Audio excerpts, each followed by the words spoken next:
Hello বন্ধুরা, আমি হাসনাত। তোমরা দেখছো আমার channel math tricks by Hasnat. বন্ধুরা, আজকে আমরা 5টি শর্টকাট ট্রিক্স শেখার চেষ্টা করব বিভিন্ন চ্যাপ্টার থেকে। যে ধরনের অঙ্ক কিন্তু বর্তমানে ডাব্লিউবিপি, ক্লার্কশিপ, মিসলেনিয়াস, কেপিএসএসসি, রেলওয়ে এই সমস্ত পরীক্ষার জন্য খুব গুরুত্বপূর্ণ। কারণ সময় চেঞ্জ হয়েছে, তো এখন অঙ্কের পরিধিও চেঞ্জ হয়ে গিয়েছে। এখন কোনভাবে বা কতটা প্যারামিটারে তোমাদের অঙ্ক আসবে সেটা জাজ করা খুবই বেশি মুশকিল। তাই আমার মনে হয় সব ধরনের অঙ্কই তোমাদের প্র্যাকটিস করা উচিত এবং সব ধরনের ট্রিক্স জেনে রাখা উচিত, যাতে করে তুমি পরীক্ষার হলে কম সময়ের মধ্যে অ্যান্সার বের করতে পারো। তো চলো শুরু করবো আজকের ক্লাস। প্রথম প্রশ্ন রয়েছে এরকম, যদি a cube minus B cube is equal to 387 এবং এ মাইনাস বি 3 হয়, তাহলে a square plus b square এর মান কত? তো এই ধরনের অঙ্কের ক্ষেত্রে ফর্মুলা না বসিয়েই তুমি সরাসরি অ্যান্সার করতে পারবে খুব ইজিলি এবং সিম্পলি। দেখো, সবসময় তাকাবে কি যেটা চাওয়া হয়েছে, এ আর বি এই দুটির বর্গের যোগফল চাওয়া হয়েছে, আর এ বির বিয়োগফল মানে সংখ্যা দুটির বিয়োগফল 3, মানে 3 কম বেশি আছে। ঠিক? তো খেয়াল করো তো, আমাদের অপশন দেওয়া আছে কত? 69 থেকে 99 এর মাঝে, তাই না? তার মানে এ এর মানটা তুমি 10 ধরতে পারো না, তার কারণ এটাই তো 100 হয়ে যাবে। আর এটা তুমি যাই ধর, মানে 3 কম যদি হয় মানে 7, মানে এটা 49, তো বেশি হয়ে যাচ্ছে। তো হবে কি, এমন ধরে নাও 99 আছে, তাহলে তুমি এর মানটা 9 ধরো, আর বি এর মানটা 3 কম হবে, কারণ এ বির পার্থক্য 3, 6। তাহলে এটা থেকে তুমি 81 পাবে, আর এটা থেকে 36, এটাও যোগ করলে 100 পার হয়ে যাচ্ছে। তাহলে ঠিক আছে, এটা যোগ করলে যখন 100 পার হয়ে যাচ্ছে, তখন আমরা 8 ধরবো। 8 আর 3 কম হলে 5, তো 8 স্কোয়ার হবে 64, আর 5 স্কোয়ার হচ্ছে 25। এই দুটি যোগ করলে 9 আসছে আর 8 আসছে, ওকে 89 এটা আসছে। আর এটা দেখো অপশনে রয়েছে, তো এটাই আমাদের অ্যান্সার হবে। মানে তুমি এ এর ভ্যালু 8 পাবে, আর ভি এর ভ্যালু দেখবে 5 পাবে। ঠিক আছে, একটু আমরা রিচেক করে নেব যাতে করে আমরা মানে ক্লিয়ার হয়েছে কিনা। দেখো, এ কিউব দেওয়া আছে, এ কিউব মানে এর মান তো 8 ধরলাম আমরা, তো 8 cube minus B cube, B cube 5 ধরেছে, তো 5 কিউব, তাহলে 8 কিউব হচ্ছে 512, আর 5 কিউব হচ্ছে 125। ওকে, 5 হচ্ছে কয় 12, 7 12, আচ্ছা আসছে, আর 387 চলে আসছে। ঠিক আছে, তাহলে এ এর ভ্যালু 8 আর বি এর ভ্যালু 5 ধরে তুমি করতে পারো, ইজিলি তোমরা অ্যান্সার পেয়ে যাবে। সবসময় অপশনের দিকে তাকাবে যে ভ্যালুটা কতর মধ্যে আছে এরকম। ঠিক আছে, তাহলে তুমি খুব সরাসরি অ্যান্সারটা পেয়ে যাবে। এই ধরনের অঙ্কগুলোর অ্যান্সার এইভাবে করতে হয়, কারণ আমাকে এ স্কোয়ার প্লাস বি স্কোয়ার দেওয়া আছে।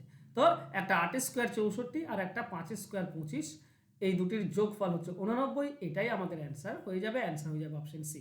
আশা করছি পুরো ব্যাপারটা বুঝতে পেরেছো। এছাড়া তো ফর্মুলা বসিয়ে তো হয়, কিন্তু তুমি ফর্মুলা বসিয়ে করতে গেলে তোমার আরও দুটি অঙ্ক মিস হয়ে যাবে, তো সেটা করা যাবে না। ওর জন্য এই ধরনের অঙ্ককে এইভাবে ট্যাকল করবে, ইজিলি দেখবে অ্যান্সার তোমরা পেয়ে যাচ্ছ। ওকে, চলো নেক্সট ট্রিক্সে যাবো। পরপর 13টি বিজোড় সংখ্যার গড় 37 হলে বৃহত্তম এবং ক্ষুদ্রতম সংখ্যার পার্থক্য কত? দেখো, একটা সিম্পল কনসেপ্ট প্রথমে তোমাদেরকে বোঝাই। বিজোড় সংখ্যা মানে পার্থক্য 2 2 করে হয়। তো বলো তো, ধরো 3 আর 5 পরপর দুটি বিজোড় সংখ্যা, এদের মধ্যে গ্যাপ কত আছে? পার্থক্য তো 2, তো 2 এর সঙ্গে গ্যাপ যতগুলো থাকবে সেটা গুণ করতে হবে। গ্যাপ কত? একটা গ্যাপ আছে। ঠিক আছে, 1 দিয়ে গুণ করলাম মানে 2, এই দুটির মধ্যে 2 পার্থক্য। যদি আরেকটা সংখ্যা নাও পরপর 3টি, তাহলে দেখো গ্যাপ 2টি আছে, তাই না? 2টি গ্যাপ, 2 2 করে পার্থক্য, 2টি গ্যাপ, তার মানে 4 পার্থক্য হবে। বড় আর ছোটটার মধ্যে 4 পার্থক্য হবে। কনসেপ্টটা বুঝতে পারছো? যদি আরেকটা নাও মানে 9, তাহলে দেখো 3টি গ্যাপ, 1 2 3, 3টি গ্যাপ, 2 2 করে পার্থক্য, তার মানে 2 3 6, 6 পার্থক্য হবে বড় এবং ছোটর। বড় এবং ছোটর মধ্যে 6 পার্থক্য। তাহলে কনসেপ্টটা বোঝালাম তোমাদেরকে এইভাবে, তাহলে বুঝতে পারবে 13টি যদি হয় তাহলে 12টি গ্যাপ থাকবে, একটি গ্যাপ কম থাকছে, তাই না? 13টি যদি হয়, মানে সাপোজ ধরে এরকম 3, তারপর 5, তারপর 7, তারপর 9, তাহলে গ্যাপ কতগুলি হলো? সংখ্যা 4টি, কিন্তু গ্যাপ হচ্ছে 3টি, একটি গ্যাপ কম থাকে। তাহলে 13টি যদি সংখ্যা হয় তাহলে 12টি গ্যাপ থাকবে, আর 2 2 করে পার্থক্য হলে টোটাল পার্থক্য 24 হবে। তো অ্যান্সার হচ্ছে এটা। এছাড়া একটা ফর্মুলা ইউজ করা হয় 2 ইন্টু n মাইনাস 1। এন এর ভ্যালু কত? এন হচ্ছে যত টি বলবে সেটাই হচ্ছে এন এর ভ্যালু। তো বসিয়ে দাও 2 ইন্টু এন মানে 13 মাইনাস 1, তার মানে 2 ইন্টু 12 অর্থাৎ 24। এই হচ্ছে সিম্পল কনসেপ্ট। আর যদি নর্মালি করতে চাও তাহলে তুমি করতে পারো, কিন্তু দেখো 13টি কোশ্চেন, তো 37 হচ্ছে গড়, তার মানে মাঝের সংখ্যাটি, এদিকে 6টি এদিকে 6টি, 13টি সংখ্যা বের করাটা একটু তোমার সময় সাপেক্ষ হয়ে যাবে। তার থেকে খুবই সোজা নিয়ম হচ্ছে, বিজোড় সংখ্যা বলুক বা জোড় সংখ্যা বলুক, যেহেতু গ্যাপ 2 2 করে, 13টি বলেছে মানে গ্যাপ হবে 12টি, 2 2 করে গ্যাপ আছে, তার মানে টোটাল পার্থক্য হয়ে যাবে 24। এই হচ্ছে সিম্পল কনসেপ্ট। এইভাবে অ্যান্সার বের করলে তুমি ইজিলি অ্যান্সার পেয়ে যাবে। অপশন বি হবে সঠিক উত্তর। আশা করছি বুঝতে পেরেছো। চলো নেক্সট কোশ্চেনে যাব। পরবর্তী কোশ্চেন দেওয়া আছে, যদি এ এর পাওয়ার 15 সমান 9 এবং এর পাওয়ার 14 ডিভাইডেড বাই বি সমান 999 হয়, তাহলে one divided by A by B এর মান কত হবে? দেখো, অঙ্কটি আপাতত দৃষ্টিতে দেখে মনে হতে পারে খুব কঠিন বা কিভাবে করব, কিন্তু অ্যাকচুয়ালি এই ধরনের অঙ্ক খুবই সোজা এবং সিম্পল। দেখো, আমাকে কি বের করতে হবে? A one divided by a b. দেখো, এইটা নিয়ে করো। এটাতে কি আছে? এ এর পাওয়ার 14 ডিভাইডেড বাই বি আছে, নিচে সমান কত? সমান হচ্ছে 999। আচ্ছা, নিচে তুমি যদি এটা দিয়ে ভাগ করো, এটা দিয়ে ভাগ করো, তাহলে হবে কি? এখানে 15টি এ হয়ে যাবে, এটা 15টি এ হয়ে যাবে, আর উপরে 14টি এ, মানে একটি এ বেশি থাকছে নিচে, মানে এ বি চলে আসছে। তো এটা যদি আমি এটা দিয়ে ভাগ করি, এ পক্ষকে আমরা এটা দিয়ে ভাগ করব, কারণ সমান তো, তাই না? এর পাওয়ার 15 দিয়ে ভাগ আর 9 দিয়ে ভাগ একই জিনিস। তাহলে খেয়াল করো, এর পাওয়ার 14 আর এর পাওয়ার 15 যদি কেটে দাও, শুধু একটা এ থাকে, তাই না? শুধু একটা এ থাকবে। আর এদিকে যদি কেটে দাও তো এক এক এক থাকে। তাহলে উপরে কিছু নেই, মানে 1, আর নিচে একটা এ আর একটা বি আছে, সমান হচ্ছে কত? 111। এটাই হচ্ছে আমাদের অ্যান্সার। তো অ্যান্সার হবে অপশন সি, 111। আহামরি কঠিন জিনিস? কোনো কঠিন জিনিস নয় বন্ধুরা। এছাড়া এটাকে আরেকটা নিয়মে করা হয়, সেই নিয়মেও তুমি করতে পারো, আমি তোমাদেরকে সেটাও দেখিয়ে দিই। দেখো, এরকম দেওয়া আছে, এ এর পাওয়ার হচ্ছে 14 ডিভাইডেড বাই বি সমান হচ্ছে 999, এটা দেওয়া আছে, তাই না?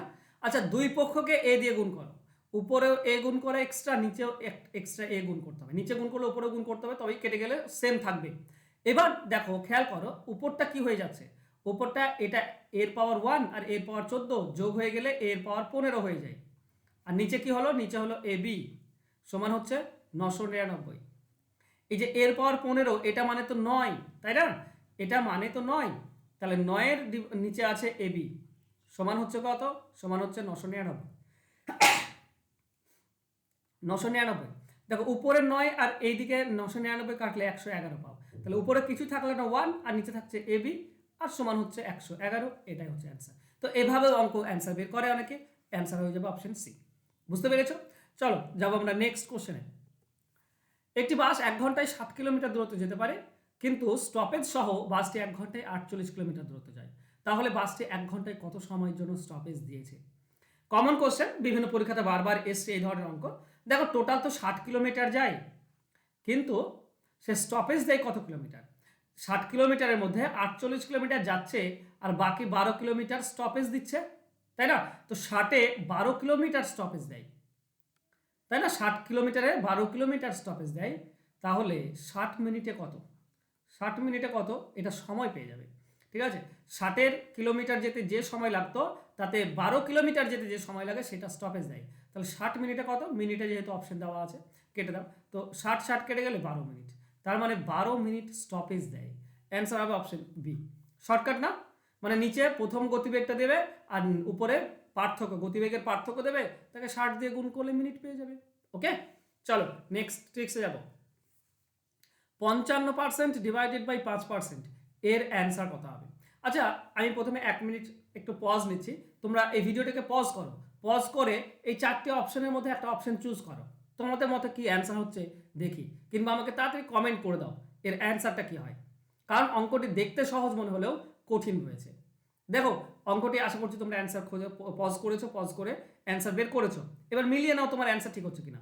এখানে পার্সেন্টেজ, নিচের পার্সেন্টেজ কেটে যাবে, তাহলে আমরা পাবো 55 ডিভাইডেড বাই 5। এটাকে আবার পার্সেন্টেজে চেয়েছে, তাই না? তো পার্সেন্টেজে মানে 100-তে কত বের করতে হয়, 100 দিয়ে গুণ করলেই তুমি পেয়ে যাবে। তো এটা কাটলে তুমি পাবে 11, তার মানে 1100%, এটা হবে অ্যান্সার। তো অ্যান্সার হবে অপশন ডি। আশা করছি তোমাদের এটাই এসেছিল।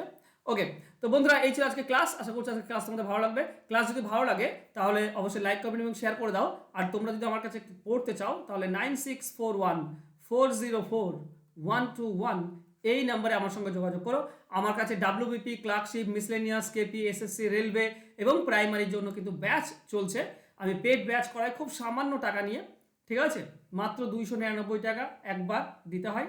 একবার দিয়ে তুমি পুরো চ্যাপ্টার অনুযায়ী কিন্তু শর্টকাট ট্রিক্স, ডিটেলস এবং সমস্ত অঙ্ক শিখতে পারবে। তো অঙ্ক যদি শিখতে চাও তো এই নাম্বারে আমার সঙ্গে যোগাযোগ করে নিও। থ্যাংক ইউ সো মাচ বন্ধুরা, আজকে আমার সঙ্গে জুড়ে থাকার জন্য। দেখা হচ্ছে নেক্সট ক্লাসে। ততক্ষণ ভালো থেকো, সুস্থ থেকো। ধন্যবাদ।